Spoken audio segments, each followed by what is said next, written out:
How's the form, guys? Thanks so much for joining us here. Owen from The Ditch.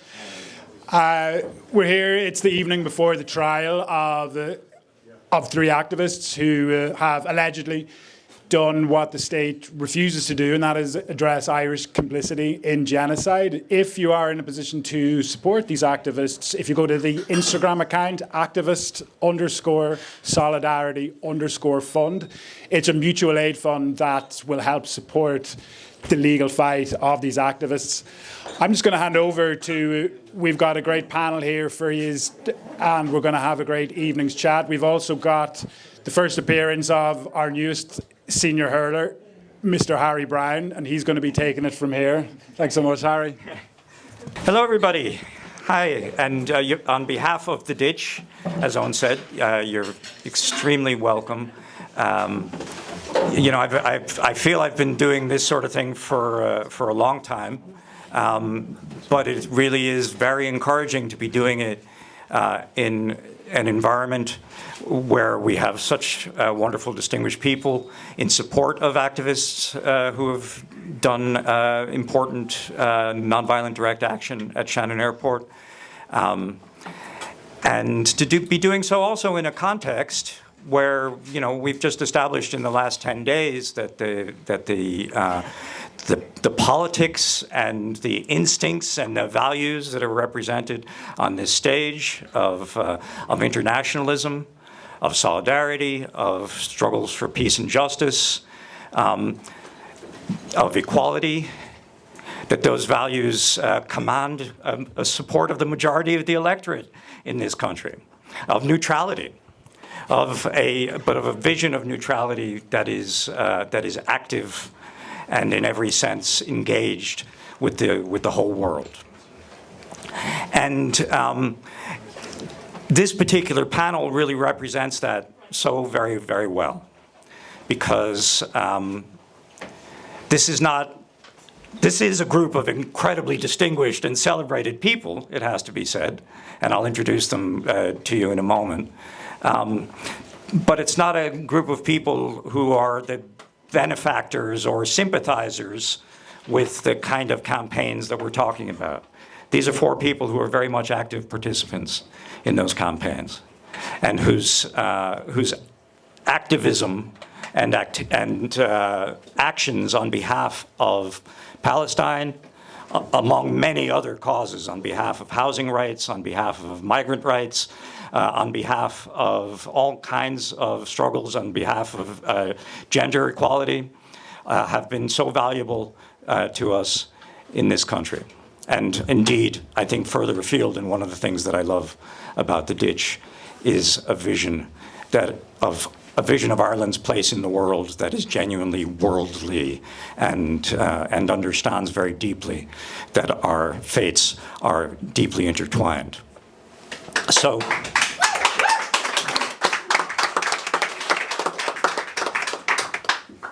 our panelists, as I said, I'll introduce them now, and then I'll start putting questions to them one by one. We're going to do a one microphone setup here this evening. This is an extremely strange setup. It's probably strange enough to you, but it's really strange to us because we're just looking into a bright light, and we can assume from the applause and occasional titters that there's a crowd of people out there. But we're going to sort of have a conversation among ourselves initially, and then turn it over to you. But our panelists, I'll start with Eman Mohammed.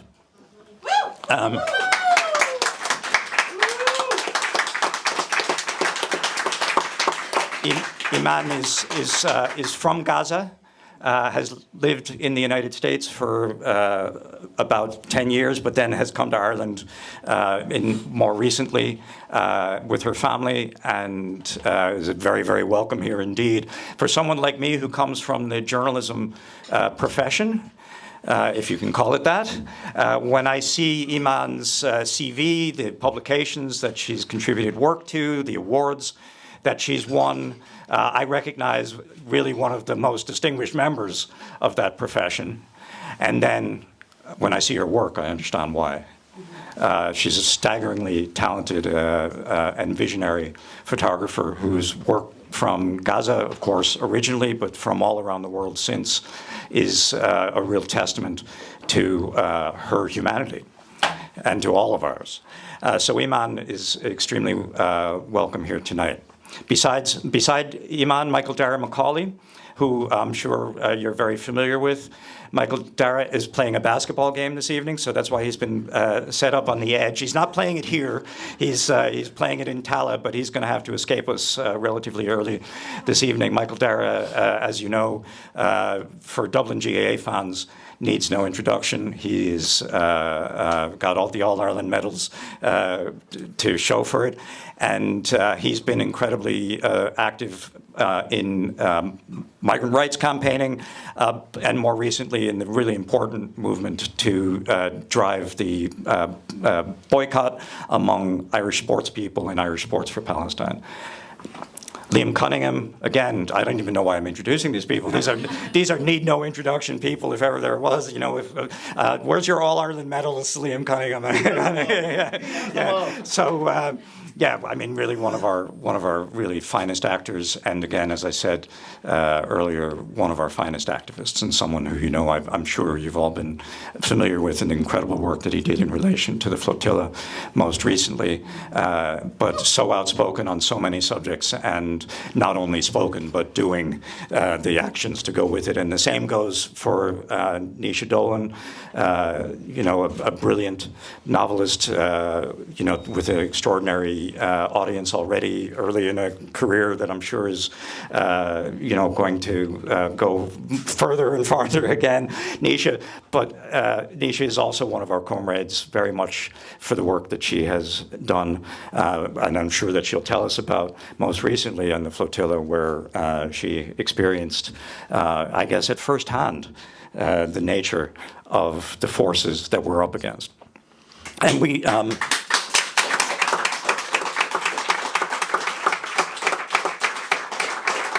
And those forces, of course, can be kind of named as Israel, but one of the things that we underline when we have an event like this, which is themed around and in support of the first of what will be a number of trials of activists who should not be on trial, who have been doing what the Irish state should be doing in Shannon, and trying to stop the American war machine from feeding the Israeli war machine. That this is a global struggle, and one that where Israel can't be separated from its global partner in Washington. And with that in mind, I'm going to go first to Eman to talk about that connection, that why it is that we are talking about Palestine, and we don't stop talking about Palestine, but we're also talking about Shannon. So now we'll go with this microphone, because this is the one that has the recording device on it as well. So for our friend with the camera, we're going to make sure that everyone will have this for posterity as well as for the people in the room. So over to you, Eman. It's such an honor to be here. Anytime that I'm among Irish people, I just feel like my heart is in the right place. Home away from home, and that's not just a metaphor, it truly feels like that. It's been very emotionally taxing to be among any other kind of people that don't understand not only solidarity, but what the world is going through as a crisis that had been just honestly overdue. And it's been meant to happen over the course of what had been going on, not only in Palestine, but all over. That said, it's such a shame that we're here. It's an absolute shame. It's a disgrace that we're here. And we're not here to just charge each other with energy and good energy and talk about what's happening in the world and what we're doing as our responsibility to combat it. But the fact that tomorrow we're going to have 3 heroes on trial, Irish people being tried by Irish law, while the government is the one violating all of that. So that's the ultimate shame in having to advocate for the obvious. We're here to talk about the Shannon trial, but we're also not just talking about that. What's happening here is an extension of what's happening in Palestine and in Gaza specifically during the genocide, ongoing genocide. And it makes my heart really bleed to think that the people who survived genocide are having to deal with such hypocrisy from irresponsible, reckless, complicit figures in the government that just decided to twist the laws. What we're seeing in Gaza is a total disregard to the international law. And when that happens, there's no accountability. But this is literally what is happening to the 3 activists who are going to be on trial. There is total disregard to the international law, but also to the Irish law. And not to draw the conversation into a sophisticated corner where we, as the people, have to memorize Article 1, Article 6, Geneva Convention, the law that prohibit any transport of ammunition for war or dangerous goods over the Irish airspace. However, without signature from the Ministry of Transport. And this is literally where Ireland suddenly became complicit. Because that signature that is coming from the Minister of Transport means that he knew that there was guns loaded on these airplanes being shipped to active genocide to murder us and our families. And that makes no sense. Like, this is where there's really genocide sense. That not only that is happening, but the people who try to prevent it are being put on trial. It puts us in such despair seeing the disregard, the hypocrisy, and the disheartening helplessness that we all feel or felt in the previous months and 2 years, really, honestly. More so, it's really emotional topic for me because they didn't need to do that. They didn't have to do that. Shannon Airport is a civilian airport. No military or military airplanes should be flying from to or stopping for fuel. And they are not just assisting. They are not being neutral. They are being complicit, which is the extreme opposite. And we as journalists got sick and tired of hearing this phrase being used and abused, that we should be objective during genocide, during the violation of human rights, during the violation of human every convention that ever been written. It looks like a joke. We feel like now mention ICJ at any outing or conversation and people will shrug it off. And that's the dangerous precedent that had been set in Gaza, and it's echoing all over the world now. And we're seeing it here in Ireland, where most of the people are against. So how come that the people in power, the leadership, are not even listening to that? So really what is being put on trial here is the Irish conscience, and what it really means to be a free Irish, and what it really means to go through all that, the 800 years of occupation and genocide, and then to seek liberation, even in part, to get here, to get to a point where someone can say within the books and chapters of history, Ireland assisted genocide. Ireland was complicit in the genocide of one of their favorite people, the Palestinian people. None of it makes sense, to be honest. I wake up every day feeling like I'm in Mars or praying for the aliens to come faster. But truly, all of that to say, nature does not appreciate imbalance. And all of this, the pileup of atrocities, the pileup of taking it to the further and further away, but not only locking them up, but also putting them on trial. It just shows the audacity that these politicians have.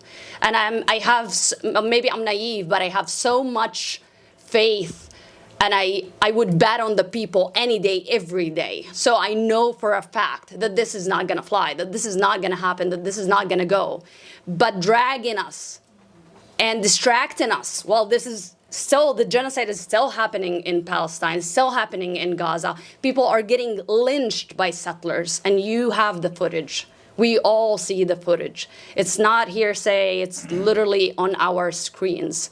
To get to this point, I have to believe that it's not only on the 3 heroes who took action on Shannon, but normalizing taking action and normalizing that if we weren't doing something else, maybe we should have and would have been with those 3.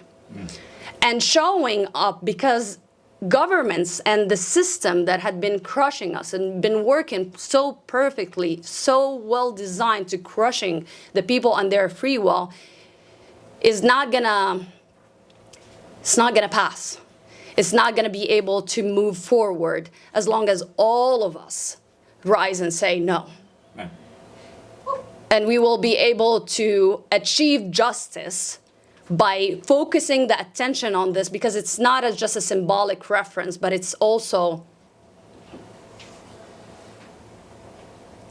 preventing the manipulation of people's lives and how little they think of our intelligence when they speak to us and deny it and deny it and deny it and then come and admit it and say, oh, well, yeah, so it was happening.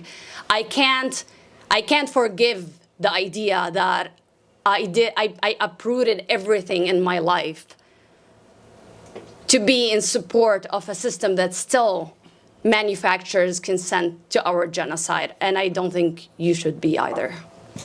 Thank you.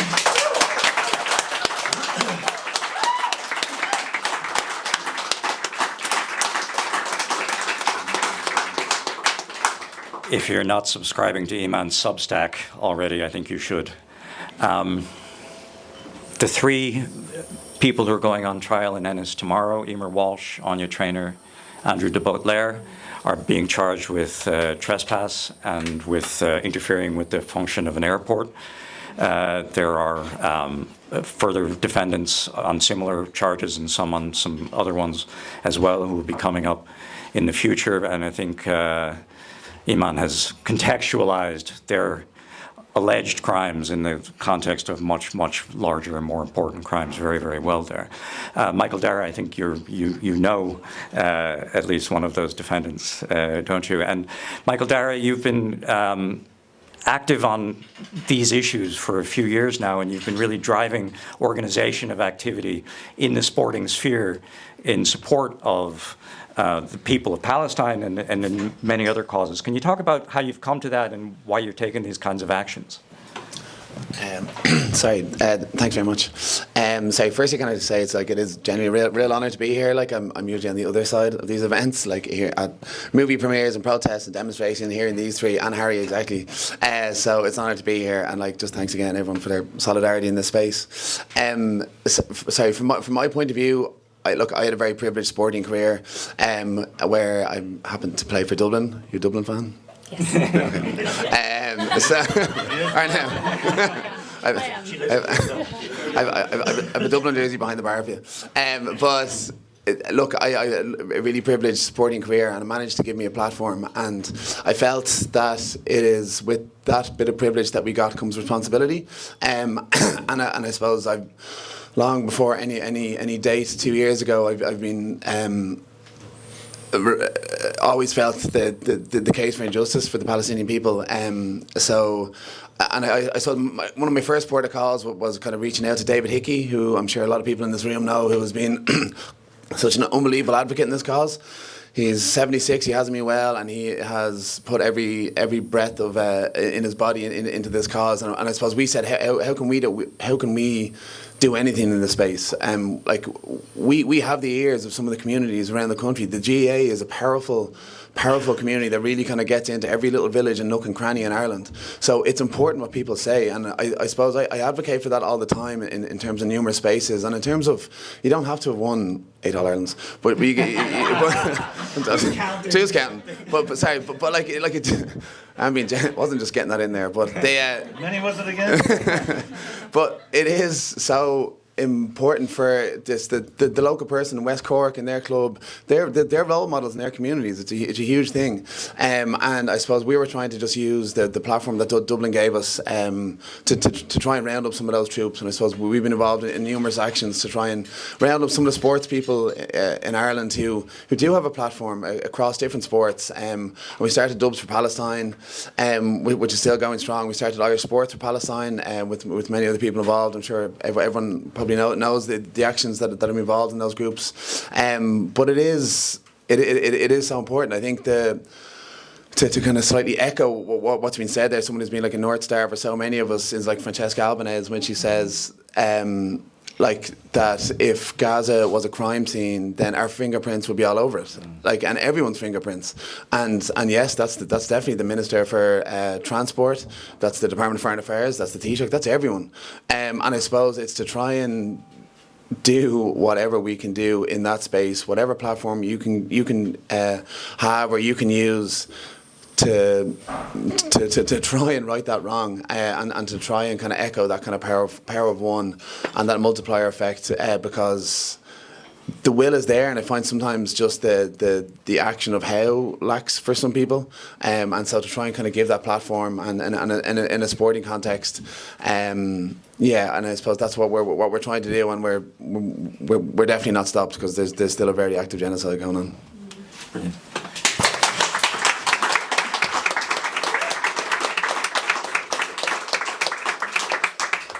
Thanks, Michael. Darragh, when you talked about responsibility there, I was carried back to 2006 and the trial of the Shannon Five, pit stop plowshares at that time. And Newen Dunlop, one of the five, an American woman, was testifying in that trial. And the word that you used, responsibility. And she said she saw responsibility in terms of her ability to respond. And she did what they did at Shannon, what they acknowledged doing at Shannon, and damaging a US Navy plane in its hangar there, based partly on that sense of responsibility. Naoise Dolan is somebody who really personifies that as well, someone who has taken that similar risk with that similar sense of an ability to respond on behalf of the Irish people and on behalf of a global community of conscience working to achieve justice for the Palestinian people. Naoise, tell us about what you've done in that regard. Sure. Well, hey everyone. Assalamu alaikum. Was that okay? Yes. Yay. Good evening, Lagos. Also, Hochstabdown. Toshe Gajasave. Igoluder. Glotischen. Agus Ganaves. Freesum Istre. Toshe Nisfaran Showstoche. It's nicer to be here probably than in an Israeli prison, so I'm very happy to be in present company. But I suppose the thought that motivated my going on the flotilla and my participation in direct action generally is I really dislike it when people have this perception that artists need a special artist role in activism, a special artist seat, a celebrated position in order to deign to show up, because we're human beings first, and frankly, when there's a genocide, we're bodies first. And certainly when I was in Israel, the fact that I was a writer counted for literally nothing. These people don't read. I had one book in my bag and the prison guards threw it out as soon as they saw it. It was in no, not as soon as they saw it actually, because it was in Italian. And so they spoke English, they didn't speak Italian. And it still took them about 20 minutes to go through it and figure out if it was enemy content or not, despite the fact that it had the word Palestina in the front. Point being, these are not cultured individuals who, while they're committing a genocide, stop to check who's a novelist before they throw you in jail. So the only thing that protected me was my EU passport, and that was true of the majority of people taking part. There were some very brave souls who didn't have that protection and took part anyway. There were Palestinians. Some of them had EU passports, some didn't. But in any case, it was being a body that counted. And I was at the blockade of Dublin Port yesterday, and that was another case where being physically present mattered far more than any particularities of what I do for a living. And at actions like that, you also really see how kind it is to say the Irish government is doing nothing. Or even, I think, complicit somehow downplays just how active it is, because when there was a Texaco van trying to get through to the port to get supplies to Israel that they could use to continue murdering Palestinians, the cops, using the monopoly and violence that the state gives them, actively helped that van to get through by diverting it and actively helped to try to push us away. And so when you're seeing that literal use of force right in front of you, it solidifies just how much of a decision it is and just how many resources, our own resources, go into helping Israel. And that is a travesty to the idea of an Irish state if it was to mean anything except that we get to be the new capitalists, that we get to be the new people on the top of the hierarchy, that we get to be the new colonialists. And the EU is an empire, and we have taken a different position in empire than the one that we used to have. And I think as individuals, we all hate that and want it gone. And so that's why it's so important to support direct action, because I think ever since I was a teenager, I've understood the theory of there's no point in trying to appeal to power and get power to change its mind. It just didn't make sense to me that power would do that, because I think the point of a government is to uphold capitalism and empire. And so the rhetoric that some flotilla people use, I mean, the flotilla was a broad coalition, like to do something so massive, you got people coming from all sorts of political standpoints. You've got people who've barely gone to a protest, but they have specific skills and they care about the genocide and they're welcome too. So there were people who took the line of, we're doing the job the government should be doing. That actually wasn't my line, because I think governments are doing exactly what they're designed to do in carrying out the genocide, and it's our duty as citizens not to try to change their minds, but to get in there as directly as we can and do something. And what that looks like will vary by individual. I have a lot of ability to absorb consequences that not everyone does. I have a job I can do from a boat. Not everyone has that. I don't have children. I have all sorts of privileges that I think will be there whether or not you use them to try to change things, and so you might as well deploy them as best you can. But there's a row for everyone in supporting direct action. Being here is a row, speaking here is a row. There are so many logistical levels that need support too, because if everyone does the bit that makes the media, the thing won't be pulled off. If everyone had gone on a boat, the flotilla could not have happened. And so many of those logistical roles were in fact filled by Palestinians who couldn't absorb risk in the same way, because prison would have been so much worse for them if they only had Palestinian identity papers. The lawyers who represented us pro bono within Israel, they were mostly Palestinians. The people guarding the port at night before we left in Italy, Palestinians who were dying to go on a boat but said, I might never be able to see my family in the West Bank again, so I'm doing this instead. And those contributions matter too. And so I don't think there should be a hierarchy of the ways that people took part. That seems to me to just be replicating what we're trying to oppose, which is hierarchy itself. But I do think we always need to think, how do I get between Israel and its resources? How do I directly stop what's happening? How do I contribute to that effort? Rather than how do I make myself feel good that I'm doing something? Because I think that's what emailing your TD mostly achieves. So I don't ever want to create any kind of left sectarianism. I think we have plenty of that in Ireland already, and it has been really ineffective at ever getting anything changed. But I do think we are here to support both the principle of direct action and the specific brave Shannon Three, and so I'm very happy to be a part of that.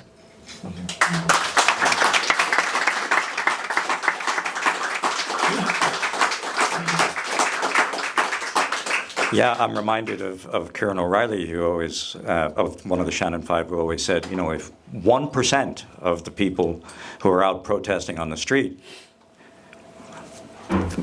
made that calculation about their relative privilege, their capacity, their ability to take direct action, and did so, it would shut the thing down. 1%. I mean, look, we've had tens of thousands of people out on the street. There would be so a few hundred activists doing the kinds of actions that we're talking about Shannon Threes in relation to. So it really is, and of course, you know, as this meeting demonstrates, there's also a role for the rest of us.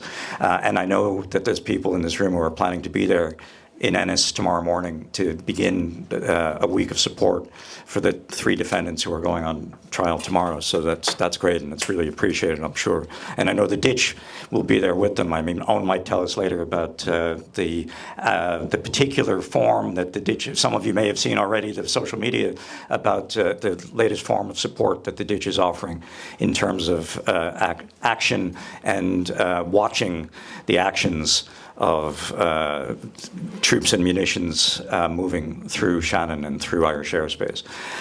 So, but it struck me, Liam, in going to you, that you are somebody who uses the particular skills and capacities.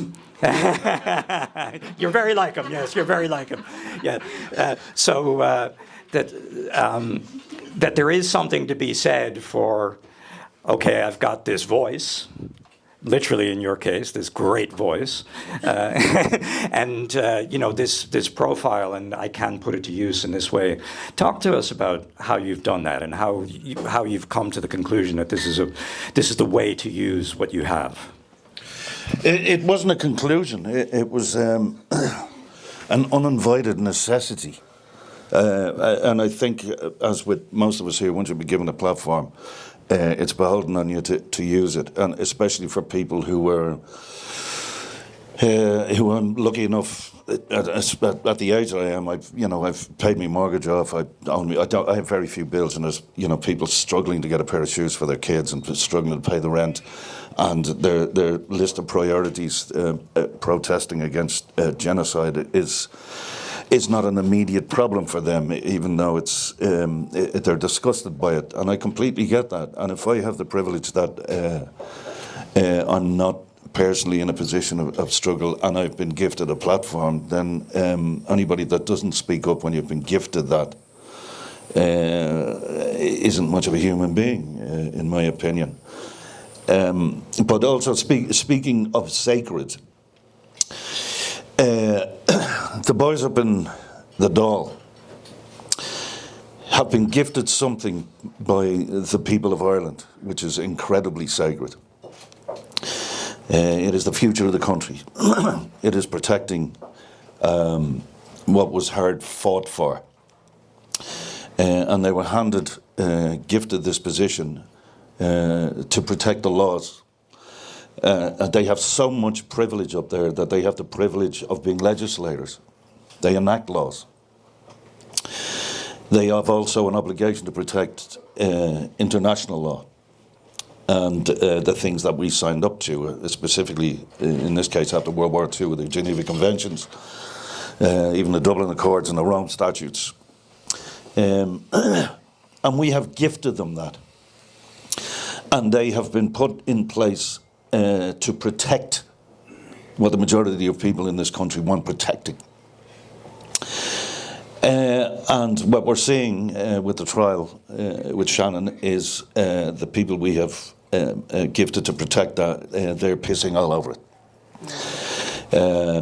They are not protecting. There's a point of honour that we voted them in with the assumption and the presumption that they were going to protect those things that are dear to us, both nationally and internationally, and they're not doing it.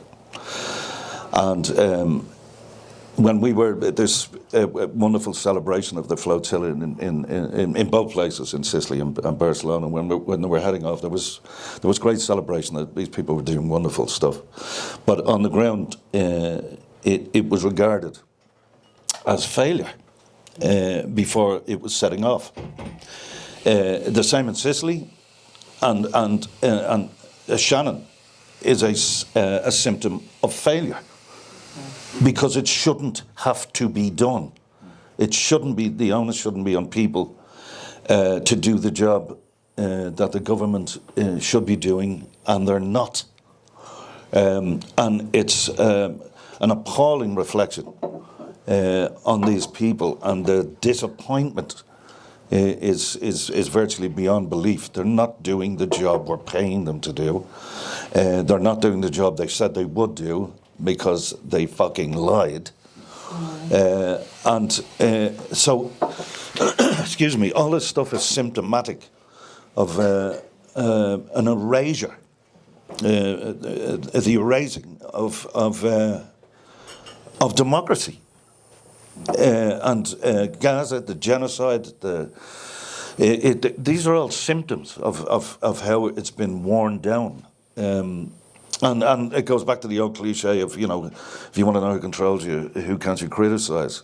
And in our case here, it's the Americans, it's the Israelis, it's the EU. I mean, you watch von der Leyen in action, and it's like you're walking up in the middle of a dystopian present. It's like, what the? This is the woman. This is the club that we decided to join, and it's doing this and applauding this behaviour and the hypocrisy over what was agreed to sanction the Russians over the invasion. And the exact sort of thing, but it's okay. It's okay because they're on our side. And I can't remember who the quote was from. That it was seen as the audacity of the International Court of Justice and the International Criminal Court that they would turn these laws on us. These laws weren't made for us; they were made for the global south, and they're unabashed about saying this. And I just look back with my. Like most people here, I imagine, with your jaw on the ground going, is this, what the fuck did I wake up to? I mean, I find it absolutely astonishing that the Irish government have used the laws to prosecute people who are trying to protect the laws that our ministers and judicial system are supposed to protect. I mean, it's the definition of cognitive dissonance. You know, I just find that absolutely astonishing, and I'm constantly enraged by it. And with the, what can you do? Isn't it awful? Yeah, no, I see what you mean.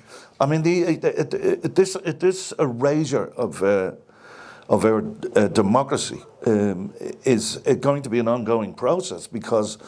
If you allow the impunity to continue, then the next tin pot dictator that comes along goes, this is not beyond the realms of possibility. Look what Israel got away with. That's all it takes is a sociopath or some psychopath to get into power. We've seen a few of them in the past.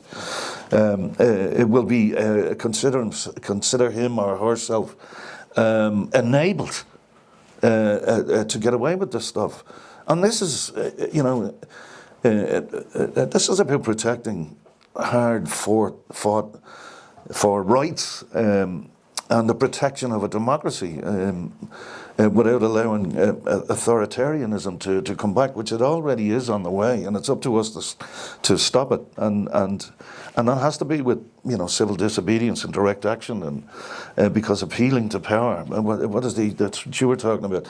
Power does not give up. Power, it has to be taken back from them, and that's what needs. It's what needs to happen. It's absolutely what needs to happen for a civilized world to continue to be civilized. Anyway, that's me giving out for the evening, and I haven't even got a pint in my hand. It's extraordinary. But thank you very much. A pint. I don't want one.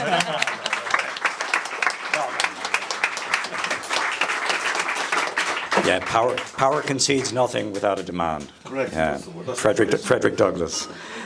And I think that one is reminded about the way our elite sort of happily joined this empire club. Naoise, I think, referred to it as well, Liam, and we've seen it in the last 10 days when you think that they might pause to reflect on their particular form of empire-philia.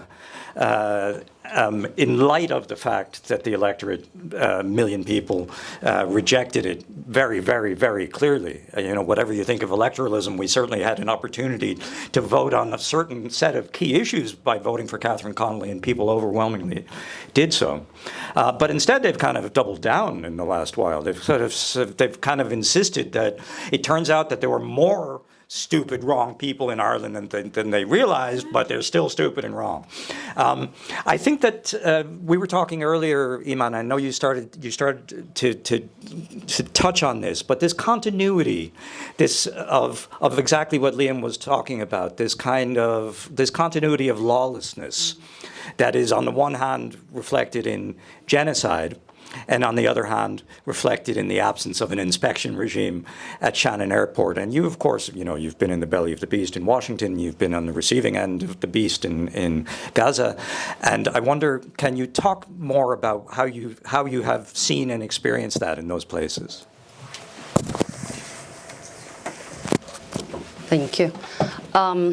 I mean, I think there's a huge misconception that right-wing maniacs use quite a lot in their argument.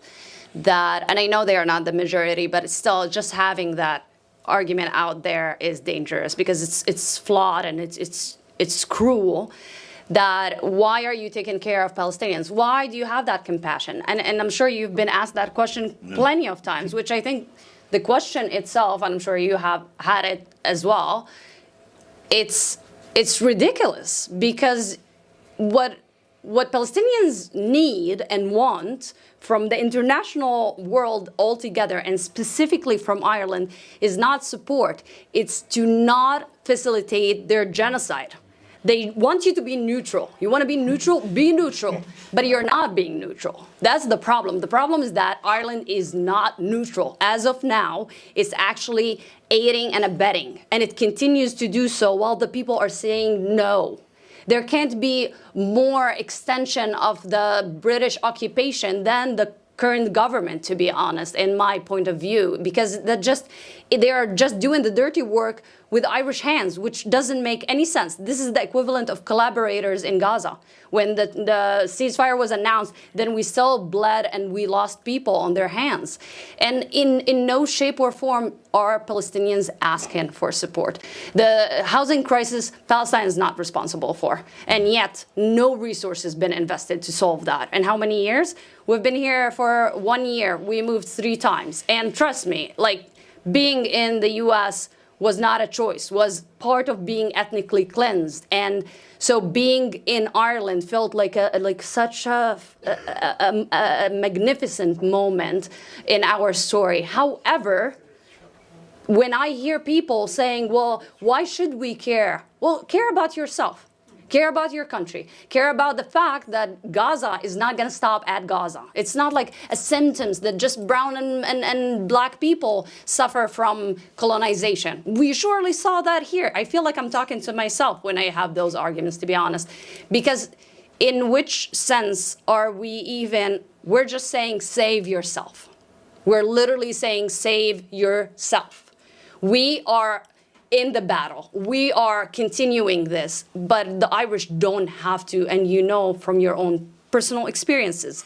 Being in, I have nothing nice to say about DC. So being in DC, I mean, I ended up in DC because my daughter was injured during the 2014 war, and she is a US citizen by father. So imagine that we had to pay taxes for the same bombs that fell in our neighborhood, injured my child, and confined us into 7 years of treatment. The child was 1 year old when she got injured. She got out of the hospital's cycles at 7.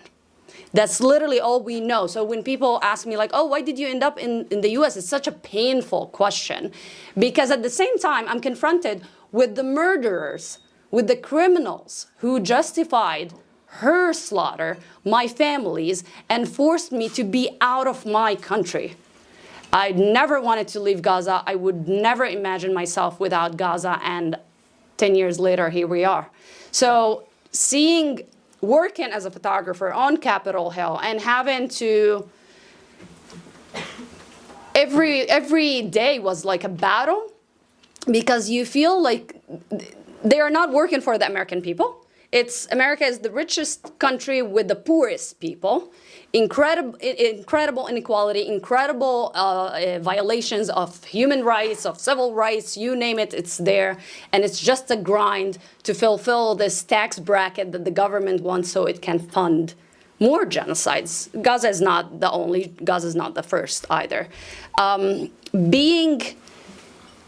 Seeing how there is also disconnect within the American Irish society, which I can talk shit about all I want because I'm married from them. So I feel like it also blows your mind. How did we drift so far?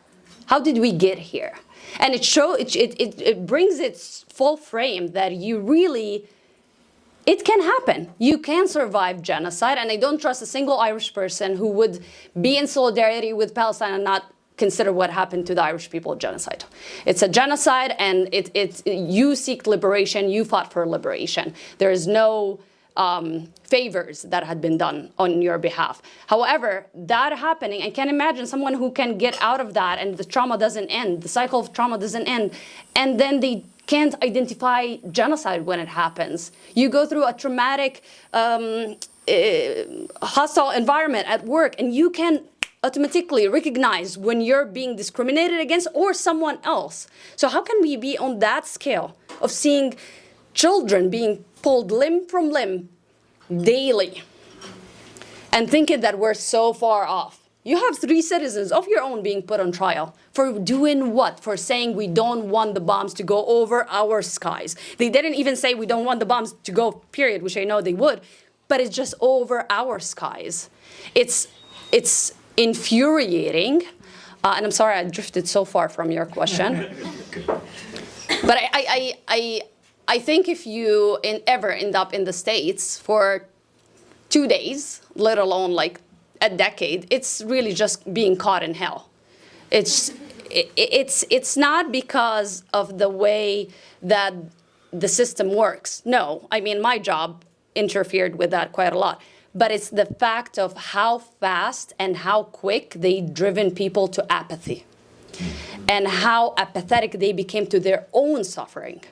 So you have this privileged life that you have all been paid for paycheck to paycheck, and you still cannot understand why there is homelessness. So it's this kind of continuous dystopian world that I wasn't able to get desensitized to, and thank God, because I think if you're here and you don't feel desensitized to the genocide that is happening and to anything that is happening inside the country, you survived.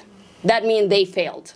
They failed through you to do anything that they wanted to do. I mean, it's still happening, but it's a victory, and I'll take it. I'm sorry, I drifted.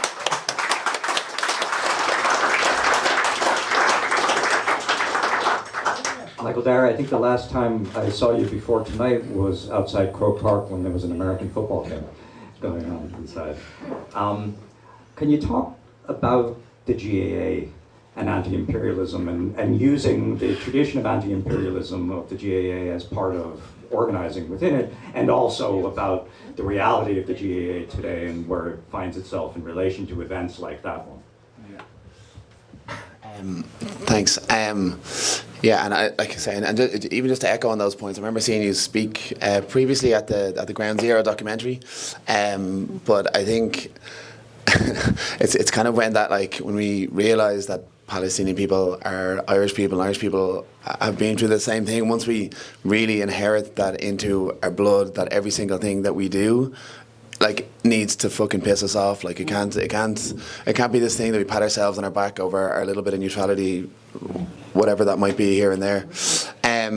From the sports point of view, yeah. Look, I suppose I was quite vocal about the NFL coming to Ireland. I think, and I know you had a lot of experiences with Dave Zirin being over here and his really interesting documentary in terms of the complicity and the integration basically of the American Army in the NFL with their it's everywhere. It's in with their military flyovers, with their standard salutes, with their it's just ingrained. And I think I was speaking on RTE just saying that is this a time when we want to be welcoming the American NFL. We look back on this period in history, and sorry to quote this man here. I remember he said, "If we're gonna look, if your next generation looks and asks you what did you do during this period of history, and you say you did nothing, that means you didn't care."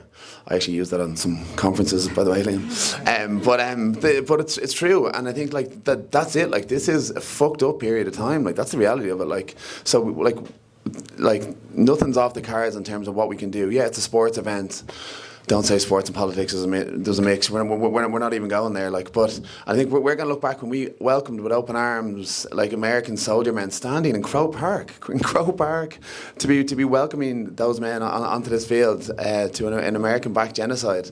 It's madness. It is madness, and it kind of just it's all those kind of these little steps towards normalization that kind of creep into the sports and.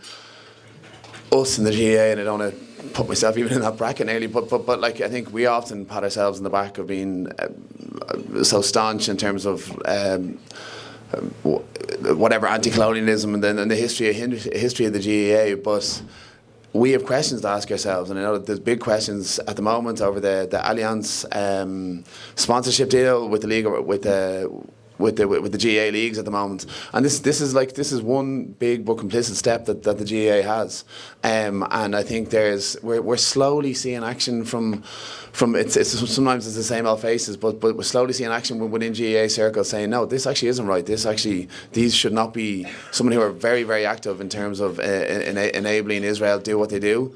That's not good enough. That we play under this names, we play under the Allianz League. That's something that we don't want to be a part of, and it's something that we just as I said, just can't normalise, and we need to like take a stand as I said, like the power of the collective is so important, and I feel, to be honest, I feel like the GAA hasn't done enough. I feel like there's the 100 biggest players in the game probably haven't. I've said fuck all between them, and I think that it's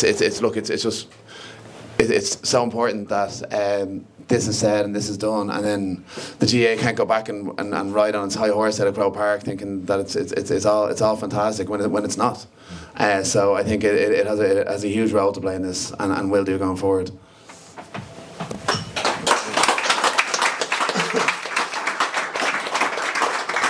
Michael, Darragh, I think I promised you that you could get out around now, didn't I? So it's just 7. Yeah. So maybe one last round of applause for Michael Darragh McAuley.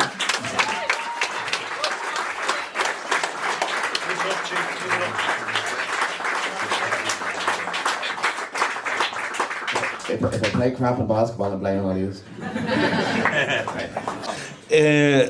Again, going back to what was said earlier on about why, and I get that obviously travelling around a bit more, a little internationally, you get these quizzical questions. What is it with the Irish? Why are they? Why would this little place on the edge of Europe, next stop New York, have such an interest in a completely different geographical and cultural group of people?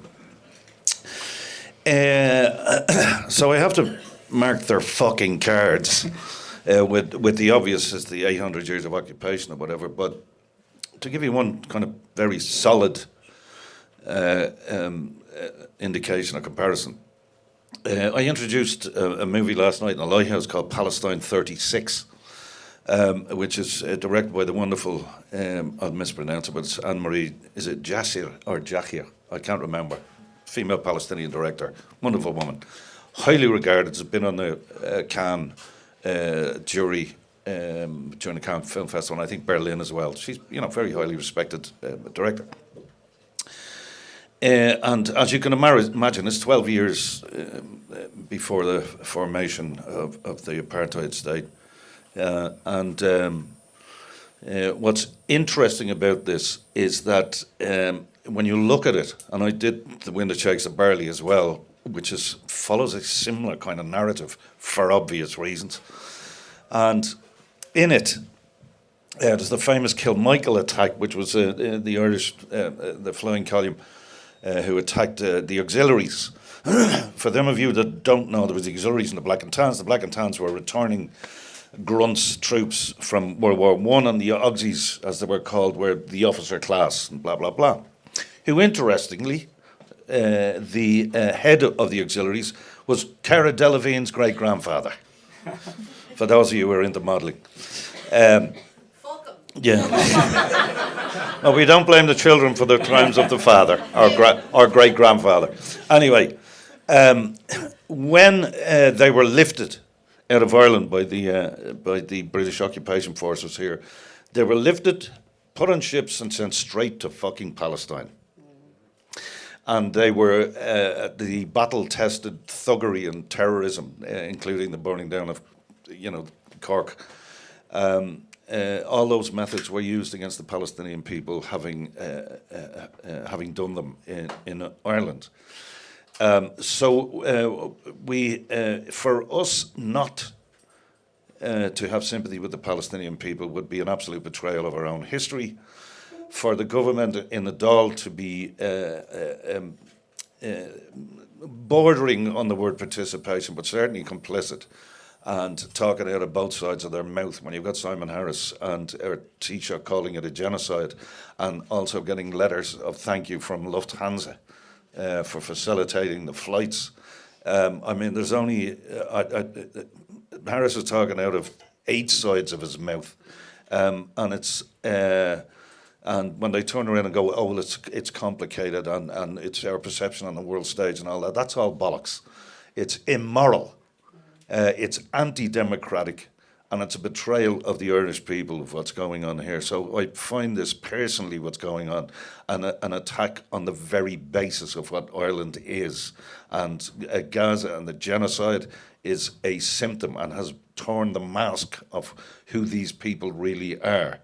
And that in itself is enough of a reason to hit the streets and have direct action and social unrest, because it's about protecting what took our ancestors 800 years to regain this precious bit of land where we can look after each other and self-determination and celebrate our culture and everything that it means, and that's the very least that the Palestinians should expect for themselves. And I thoroughly agree that that's what they should have, as probably everybody in this room. But that's what we've got to fight on, and because we're not being attacked and from the air and bombed out of it, then we've got to speak up on their behalf, and that's the morally and responsible thing to do as a human being.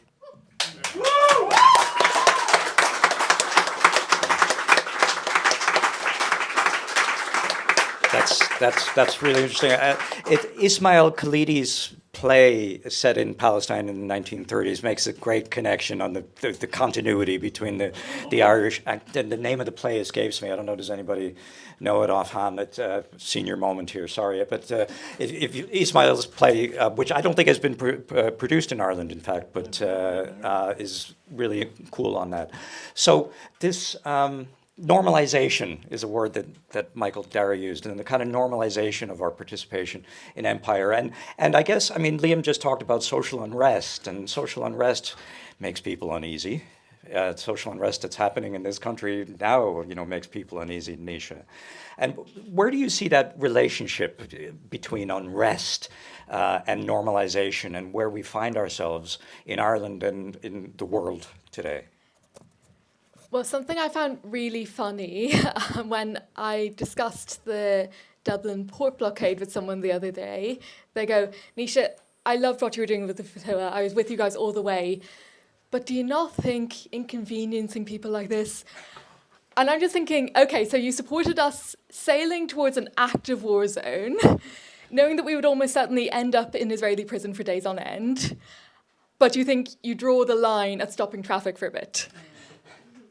And so I think there is a universal human tendency to vastly overestimate inconveniences to oneself in a way that compromises one's principles, and we must fight against that from wherever we are. But I think in Ireland specifically as well, a lot of this compliance with American and British narratives and priorities, so I think it's partly a language question, because when I was on the flotilla, I was doing a lot of interviews in both Irish and English, more often in Irish because Irish language media take a lot more interest in Palestinian stuff in the first place. Agus bhí díospáidir rán, bhí ceisrán ach bhunús réasúnta seachas bhunús seafaideach. Like, there were questions, there was debate, but it was on a reasonable basis, not an idiotic basis. Because it's ingrained in Irish media through English that we need balance, but the balance that they're constructing isn't based on the average opinion within Ireland. And so, as it happens, when they have a Ukrainian on to talk about having just lost a family member, because 99% of Americans aren't thinking, but what about Russia's side of the story? They don't feel compelled to ask that Ukrainian, but have you thought about Russia's side of the story? But in the case of Palestinians, because a horrifying amount of Yanks would want that question, somehow in the English-speaking Irish mind, they're like, well, I need to put that question. It's my duty as a broadcaster in Ireland to put that question to the Irish people.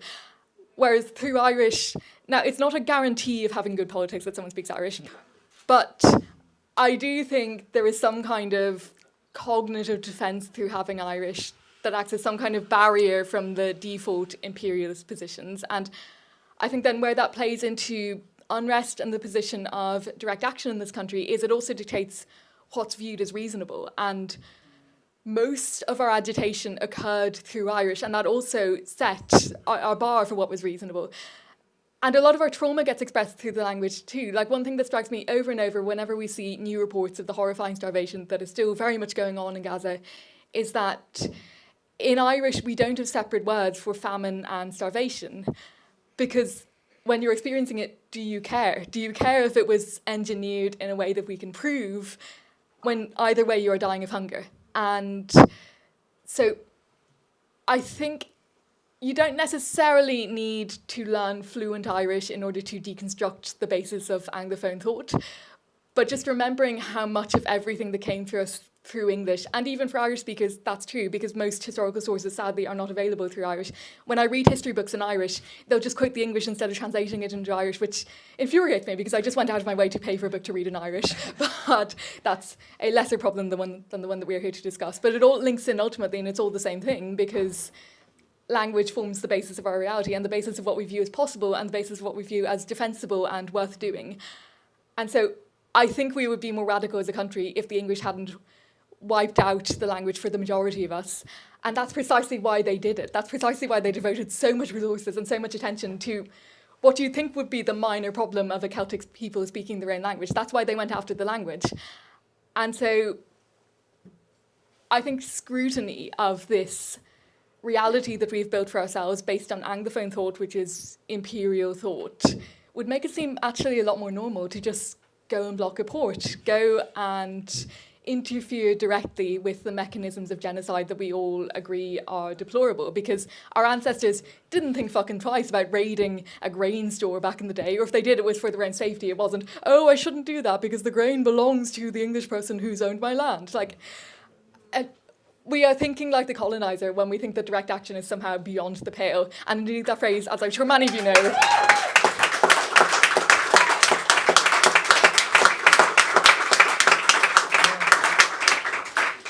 of course, beyond the pale is itself an example of the colonizer's thought, because Dublin was the pale where they made people switch to English first. Outside the pale, people still spoke Irish. So that's an example of just how ingrained it is. And so we need to fight it. Brilliant.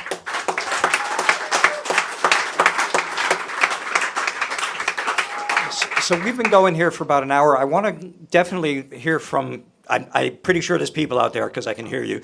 I want to hear from people who have questions, please, relatively brief questions for those on the panel. If you need to make a comment alongside your question, that's okay, but keep it, please, as short as possible. So we'll probably go for about another 20 minutes with Q&A, if that suits everybody. Just waiting for the nod from my fellow hurlers, right? So, questions? Any hands out there? There's one there. Oh my God, I can't see it. Yes? Hi, so my name is Rebecca. I'm from Irish Psychologists for Palestine. And first of all, critical support to the direct action people who have done the pieces that they're doing. I suppose I'm thinking, it's not really on, is it? Well, Well, it's fine. We can hear you fine. I think it's for the recording. I mean, I think people in the room can hear her all right. Yeah. I suppose I'm thinking about like the diversity of tactic in terms of the conversation that's happening today, and absolutely critical support to the direct actionists that have done the pieces that they've done. But I suppose I'm wondering as well about like how we all push together in solidarity as a broad-based movement as well. So I suppose the quote that was going up for me was like the Roosevelt quote about, I agree with you, I want to do it, and now you have to make me. So there's that piece around, I suppose, about a broad-based movement, about how that's also important. It's not either or. And I think sometimes the colonising thought is that, and Naoise, listening to you speak about being on the boat and thinking about the Marxist code about like each according to ability and to each according to need. So there's that piece, I suppose, for us as well, and thinking about like Foucauldian analysis around governmentality and how we internalize that as like replicating systems of oppression through what we think we can and can't do. But I suppose what I'm thinking about is like pulling it all together, that it's not an either or piece. That's my reflection. It's not a question, but I'm curious about what you guys think about it, that both are important. And that's the end of my question. Thank you so much. I think, Naoise, you definitely should comment on that. Yeah, absolutely. And thank you for that. I think it's important to say. And I would like to reiterate, much as I'm a passionate advocate for direct action, it can take many forms. And not only is it not the only valid way to participate, it cannot happen if we don't have people who aren't at the front line of it. I think BDS is always a good way to look. Yeah. It hurts Israel just the same economically if a university divests from it as if someone blocks support. And many of you might well be in a better position to participate in that, or whatever professional body you're a part of. There are probably some ties with Israel. They truly get in everywhere. And the advantage of that from a movement perspective is you can find some way to hit them economically. So I think the thought we can expand from maybe a physical definition of direct action to is anything that's not waiting for the government to do it for us or pleasing the government to do it for us, anything that's going, no, I'm going to take money from Israel so that they can't pay for more bombs to kill Palestinians. That's also direct action in my book, because it's also interfering with them and the genocide that they want to commit. And so any kind of direct action, like collectively, is always better than individually. BDS is a great starting point. If you don't give €1 to Israel today, that's €1 less to commit the genocide. But of course, we always have more power collectively. And so any kind of labour organisation that's possible to push divestment from Israel, any kind of bodies anyone is a part of, that's all really valuable too. And cultural isolation as well. So I, for example, in the unlikely event that I were ever invited as an artist to Israel, I committed a while ago never to go. And it's not as direct as economic pressure, but culture and economics aren't entirely separated either. And look, I don't know everyone's circumstances. I can't advocate for a tailored means of resistance for everyone. But I think as long as we start with the thought of, I'm not going to wait for my leaders to live up to their noble nature, I'm going to do it myself, I think we will arrive at something that we all can do.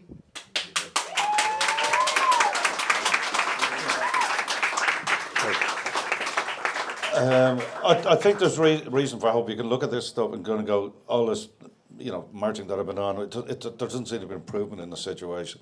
I think there's reason for cheer here, and somebody wrote a very simple thing, which is, I think might be true. In Ireland, we do great presidents and shite governments, right? And somebody wrote, and I think they might be right, they said, when we vote for presidents, we vote with our conscience or our heart, and when it's a general election for government, we vote with our pocket, which means those things are really close. If we can do it for a president and not do it for a government, that means we can do it for a president and a government. And I think we're small enough that the politicians are not that separated like they are in Washington or in the UK. It's not a completely different planet that they're on, although sometimes I listen to them, I think they are. But you know what I mean. We can see them on the streets, and they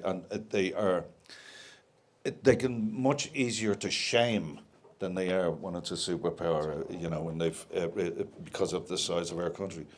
And I think that it continues. The battle continues. There is.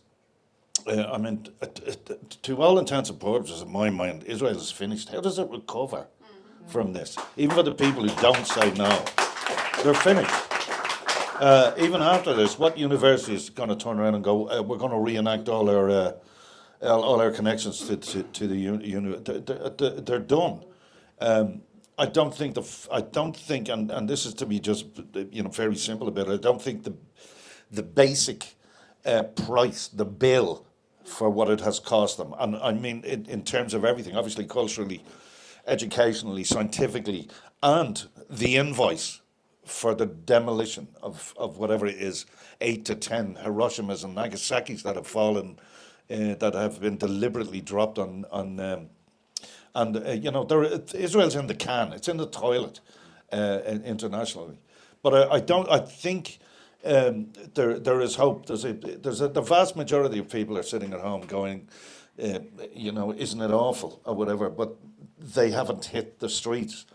And don't forget, the numbers are not going away. Every protest that we're doing is bigger than the previous one. There is no, to use that fucking ridiculous phrase, compassion fatigue. There isn't. And we've got to continue on. And as I said earlier on, I don't want to turn around to my grandkids and go, I did fuck all, because I have to do something.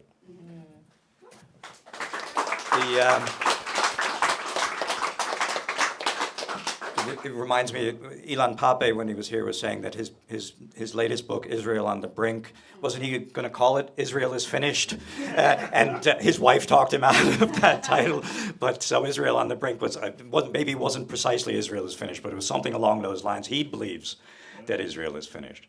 I'm reminded, in thinking about the kind of the tactical question of the pit stop ploughshares sitting in Limerick jail when one of the biggest demonstrations in the history of this city and this country happened on February 15th, 2003, and not a single mention of them was made from the platform, from the multiple platforms, actually, of that demonstration in 2003 against the Iraq War, because there was a lot of discomfort among anti-war protesters about direct action. I think we have come a long way since that time, and I think this room is testament to that.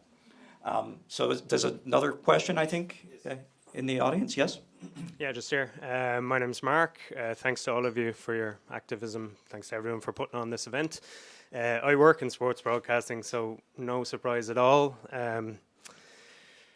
The hypocrisy, the cowardice, the looking the other way. All of us have a platform. We can all use it in different ways. We're all human beings, as has been mentioned. Everyone has different circumstances, but it struck me listening to everyone that you must have had some difficult conversations in the industries you worked in terms of people who probably said to you privately, yeah, you're right, but won't go that extra mile and come out publicly and say it. For whoever wants to comment on it, and thanks to Eman for putting everything in context so well, what sort of conversations have you had? Are you disappointed? Do you understand it? You know, Darragh was talking about top 100 GA players not really saying much, or a lot of them. They're amateurs, but it would be a lot easier to say something in Ireland than for people in other positions, I guess, in different industries that are worldwide. But do you have understanding for people in your industry that haven't said something publicly in support of the Palestinian people? That's a great question. Thanks, Mark. I'll go with Eman first. Thank you for the question. It's brilliant, and I've been waiting for it for a while. I dropped 3 clients, NPR, Wall Street Journal, and The Atlantic. And the argument...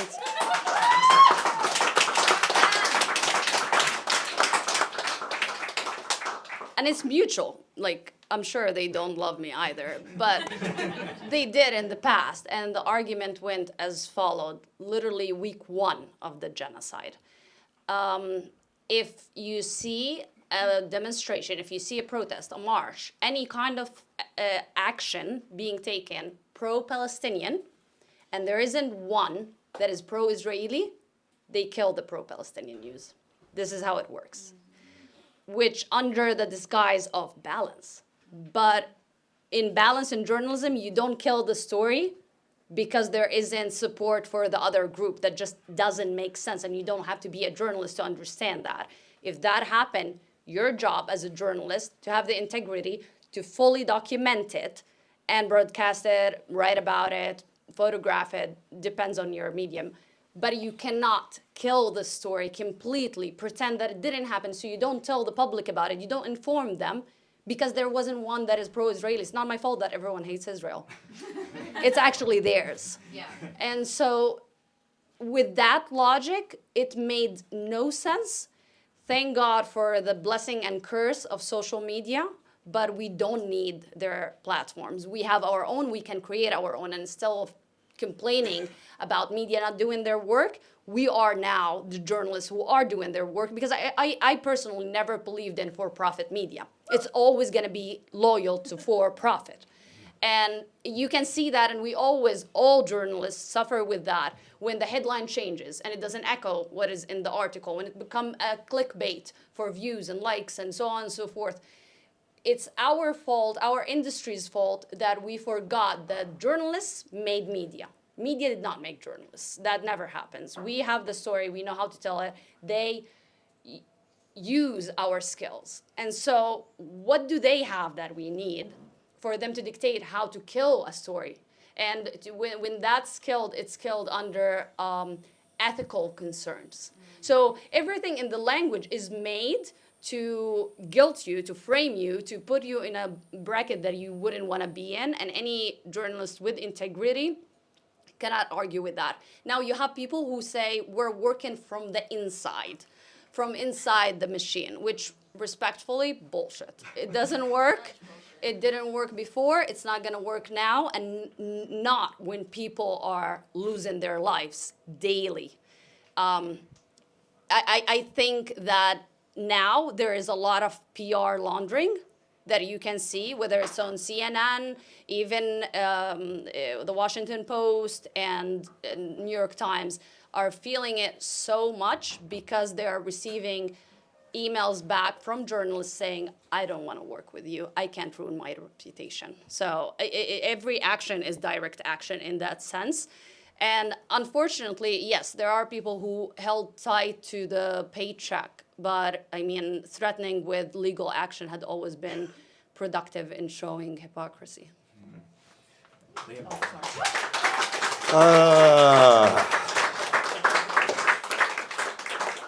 I signed there was the Filmmakers for Palestine thing, which I signed along with 4,000 others, with wonderful people, Tilda Swinton and Mark Ruffalo and Olivia Colman and all sorts of wonderful people. And I signed that letter, obviously. And then there was a rebuttal letter from a shadowy outfit called the lovely name, the Creative Community for Peace. Doesn't that sound lovely? It's basically funded by the fucking Israeli embassy in Los Angeles, or the consulate in Los Angeles. And they did a rebuttal letter saying, oh no, art should bring us all together and blah, blah, blah, all this bullshit. And it was signed by about 1,200 people, the likes of Sharon Osbourne, and Gene Simmons from Kiss, and various dodgy individuals. But I was curious, and I ran through the names, and my agent's name was on it. No shit. And I'd been with her about 25 years. So I just sent an email back saying to her about, the last sentence of the letter says this anti-Semitic letter and blah, blah, blah. So that was it. The rest I could have let go, but that... So I just fired an email off saying, I read that you've attempted to label myself and 4,000 of my colleagues with a disgusting slur. You no longer represent me. We're done. That was it.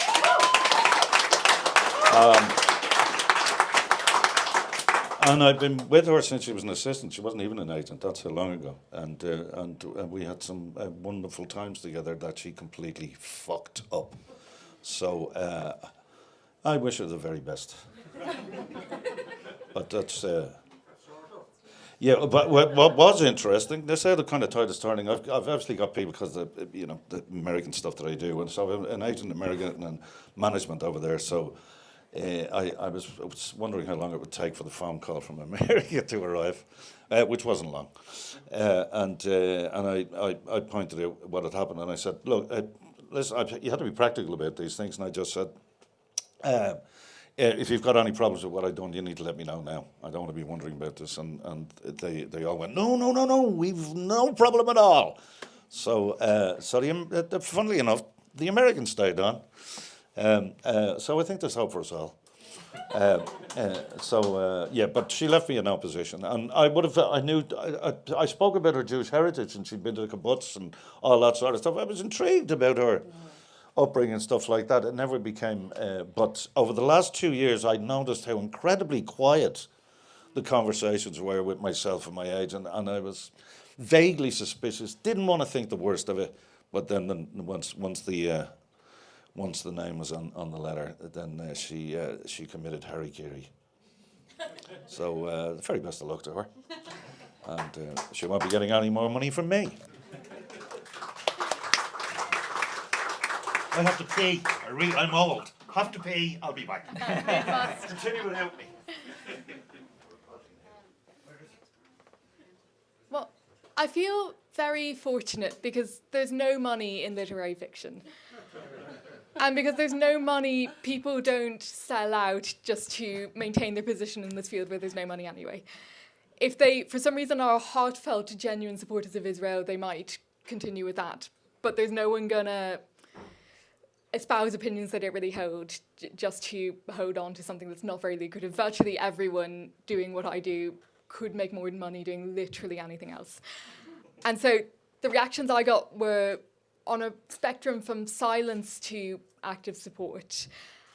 But sometimes the support took a strange kind of form where people seemed really keen to big up and almost deify what I had done. And I wonder where it was coming from, because if you're paying attention, you know that just by existing in Gaza every day, Palestinians are being exponentially braver than anyone on the flotilla. And so this focus on idolizing the people who did this and making a huge deal of what an extraordinary... I just wonder if it's to keep your normal where you think it should be on some level, if it's reassurance that most people are doing enough, because the alternative, that going on the flotilla is actually quite a normal thing if you have the time and the means to carry that out. And if you can't go on the flotilla, there are other things that you could be doing instead.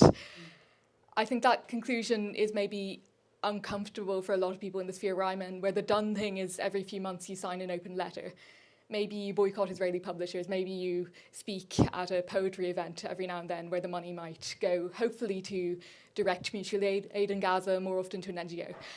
And so the spectre of this new normal, where being an artist doesn't exempt you from getting actually involved in the things that are likeliest to work, I just felt sometimes that was on some level, maybe a subconscious one, the impulse driving all this celebration of the flotilla people who are truly just trying not to participate in a genocide. And I think that's a normal human impulse that we all share. And so I didn't really know how to respond to that without sounding ungracious. And so I said, we just need to keep pushing ahead. Here are some things that I'm going to be doing at home. Can we all just get involved in that? But from what I've just had, I feel very fortunate that those were the conversations I was having, not how do I work with people who are propagandizing in an active and knowing way for the genocide, how do I deal with an agent signing something deplorable.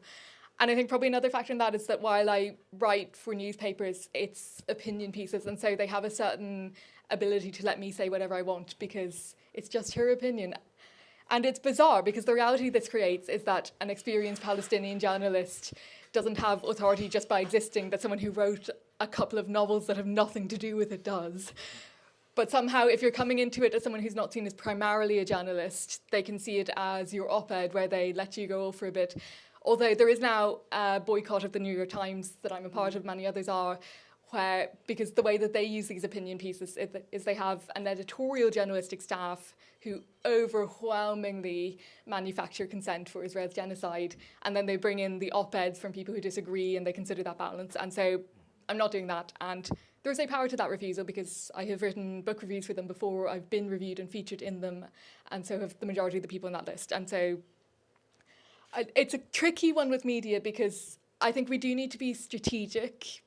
Like, one thing we discussed on the flotilla before we left was, do we even talk to RTE? If we do talk, do we put certain conditions on it? And in the end, we decided not, because we didn't think that our boycotting RTE would get more attention on the genocide in an urgent way than our talking and just trying our best to get our message out would.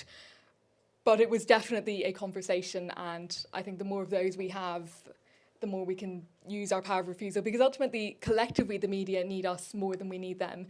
Maybe individually not. I don't think boycotts make sense where it's individuals acting on principle and where the impact won't be felt. And there is no clean coverage, there is no clean money. We have to take what we can get and use it unless there's a good reason not to. But quite often, there is a good reason not to. The New York Times is definitely an example of that. And so, yeah, I think we can use our voices and collectively bargain. Brilliant. Thank you. Yeah, that letter Naoise refers to, it's just in the last week or so, isn't it? Hundreds of writers who have pledged not to contribute to the New York Times under the current regime and the coverage that the Times has given to Palestine. And it's a really remarkable initiative, and a genuine example of a heroic self-sacrifice on behalf of those writers. So fair play, and really a good example of the kind of work that can be done within even these extremely monolithic industries. And as Eman said, also these increasingly irrelevant industries, which is rather nice. Maybe one more, if there is one more. Well, my name's Caelan. It was a pleasure listening to everyone, including Michael Darragh McAuley, even though he's won All-Irelands. My question is, my background's in PR and I've a human rights law master's as well. And I'm just curious how I can get more involved and provide my abilities, obviously free of charge. Right. If anyone had any pointers for me. Act on your conscience. That's it, very simply. Don't listen to, I don't know, there was somebody, I think it was, the first time I read it was Paul Krugman. I think he writes for the Washington Post, doesn't he? He's an economist, Nobel Prize winner. And he referred to the tyranny of even-handedness, which is a trap. In other words, there's both sides to this. When you hear people, I'd like to get involved, but it's complicated. It's not complicated. In this situation, for me, I constantly remind myself that it's not about Arabs and Jews, Israelis, Palestinians. It's how we allow one group of people to treat another group of people. And the fuckers who fall back on religion or that, they do it to obfuscate. So you don't know. They'll tell a bunch of lies, not in the hope that you'll believe the lie, but that you won't believe anything. So you have to act on your conscience. You have to refer completely back to the difference between right and wrong. And if you're in the human rights sphere, that's your arrow, that's your indication, that's your direction you're going in. I mean, in one case, I'll give you an example. Speaking of human rights people, Keir Starmer, human rights lawyer, is now mentioned in a report by Francesca Albanese, where he's named as allegedly, shall we say, for legalese purposes, being a participant in genocide. I mean, how far do you have to fall to rise to the top, the leader of your country, to go from a human rights lawyer to being an alleged active participant in a genocide? That's his legacy. That's what the history books will say. Not that he was Prime Minister, but that he was a human rights lawyer who allegedly is a participant in genocide. I mean, how are your kids going to view you if that's who you are? And that should be the only thing that informs the path that you take.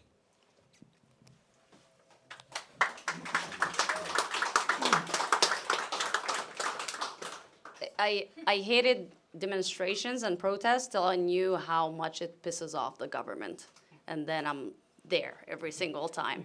But I have to say, they are more like community healing. They are for you to see how many people are on the same right side of history.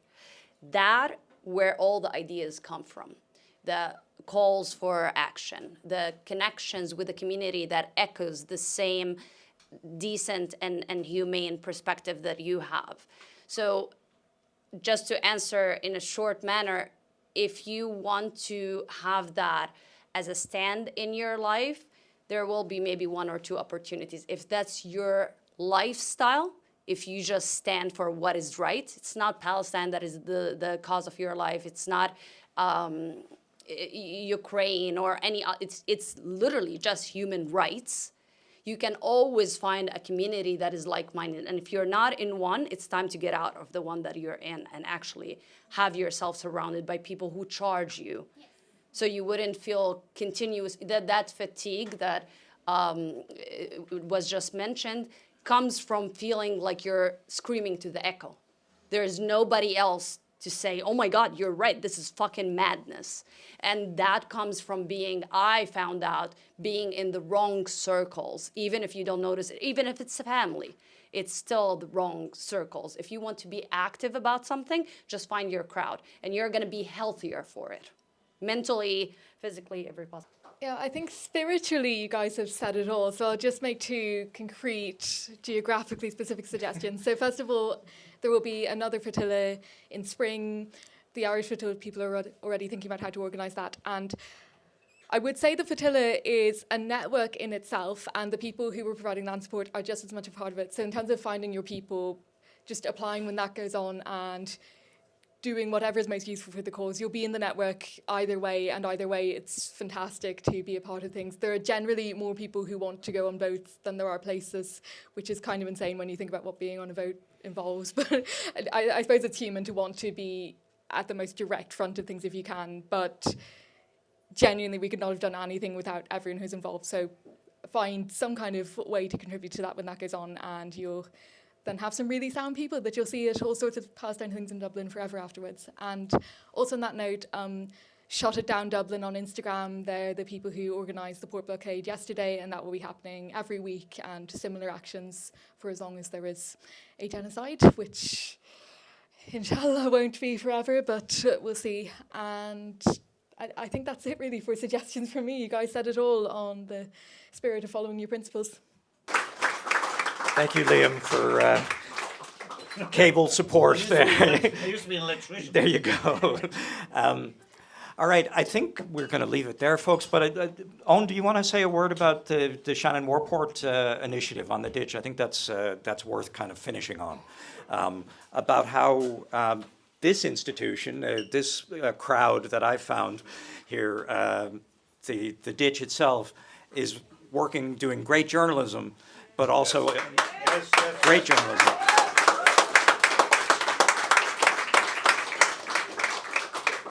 But with no bullshit, both sides stuff. So, Owen, tell us about the Shannon Warport initiative. Thanks so much to all of the panelists and our newest senior hurler, Harry Bryan. If you go on to our socials, you can see that we are proudly supporting. It's called shannonwarport.ie, which part of the campaign has come together. This is the campaign to get the US military out of Shannon. They've come together and they've put together this resource where you can track all of the US military flights within 60 kilometres of both Shannon Airport and Aldergrove. It's linked on our homepage, and it's also at shannonwarport.ie. Also just want to thank everyone so much for coming out, and hope to see some people over in Ennis tomorrow for the start of the trial of the Shannon Three. I want to thank the panellists, and most importantly, I want to say happy birthday, Eman. Thank you so much. Can we get a happy birthday for you? Happy birthday to you. Happy birthday to you. Happy birthday, dear Eman. Happy birthday to you. Thank you so much, guys. It's a privilege.